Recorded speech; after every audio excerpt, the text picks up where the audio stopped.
చాలా కోట్లు ఖర్చు పెడుతున్నారట అనిపిస్తుంది. నిజంగా నా సాంగ్ విన్నా అసలు వైబ్రేషన్, అసలు బాడీలో వైబ్రేషన్ వచ్చింది. ఆ సాంగ్ వింటుంటే వినసొంపంగా ఎట్లా ఉందంటే వింటుంటే ఇంకా వినాలి అనే విధంగా ఉంది. సాంగ్ అయితే మామూలు కాదు, ఫీజులు ఎగిరిపోయినాయి, అసలు మైండ్ పని చేయట్లేదు. అసలు అట్లుంది సాంగ్, మొత్తం బాడీకి ఎక్కుతుంది సాంగ్. ఆ సాంగ్ వింటుంటే మొత్తం లోపటంతా కదులుతున్నాయి. అటువంటి సాంగ్ ఇచ్చిండు ముందర. భారీ బడ్జెట్ మూవీ అంటారు కదా, మరి రికార్డులు బద్దలు కొట్టడానికే వైట్ అండ్ వైట్తో పంచకట్టుతో ముందరికి ఎంట్రీ ఇచ్చిండు. వస్తున్న బాక్స్ ఆఫీస్ బద్దలు కొట్టడానికి నేను ఈ పండక్కి. సో అది శంకర్ గారు ఏం శంకర్ గారు డైరెక్షన్ బాగుందంటారు. చాలా బాగుందన్న. నిజంగా టీజర్ చూడంగా ఫీజులు అవుట్ అయిపోయినాయి.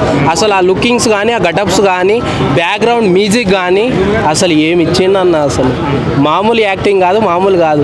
అసలు ఇట్లా కట్టుకొని పవన్ కళ్యాణ్ అన్నది ఇట్లా కట్టుకొని వస్తుంటే అసలు సినిమా ఎక్కడికో వెళ్ళిపోయిందిరా.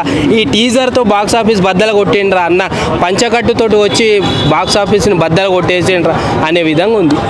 పుష్ప పెద్ద హిట్ అయింది కదా, దాన్ని మించి ఉండే ఛాన్సెస్ 100% ఇక్కడ చూసుకోవచ్చు. ఎందుకంటే టీజర్ చూసుకుంటే అసలు నిజంగా ఫీజులు ఎగిరిపోయినాయి నాకైతే. అట్లా ఉంది టీజర్. ఆ టీజర్లో ఎన్నో చూపించిండు. గేమ్ చెస్ బోర్డు పెట్టి గేమ్ పెట్టి వాడు ఏం చేశాడు అన్న, నిజంగా ఏం చేసినా అర్థం కాదు. అట్లా ఉంటుంది. అంటే ఆ స్థాయికి వెళ్ళబోతుంది సినిమా. పుష్ప 2 అంత స్థాయికి దాటేసి వెళ్ళిపోతుంది అన్న విధంగా తీసిండు సినిమా. జనవరిలో మరి చాలా మూవీస్ ఉన్నాయి కదా, వాటన్నిటి బీట్ చేస్తున్నాం. మరి నిజంగా పండక్కి ప్రతి పండక్కి నిజంగా 5-6 సినిమాలు రిలీజ్ అవుతాయి. అందులో ఒకటి హిట్, బాక్ బాస్టర్ హిట్ కొట్టడానికి ముందుకు వస్తారు. 4-5 సినిమాలు ఏదున్నా కానీ మా అన్న మాత్రం పండక్కి ఎట్లయితే వెళ్తారో పంచకట్టుతోటి అట్లానే వచ్చి బాక్స్ ఆఫీస్ బద్దలు కొడతా అనే విధంగా తీసిండు సినిమా. సో అది థ్యాంక్ యూ.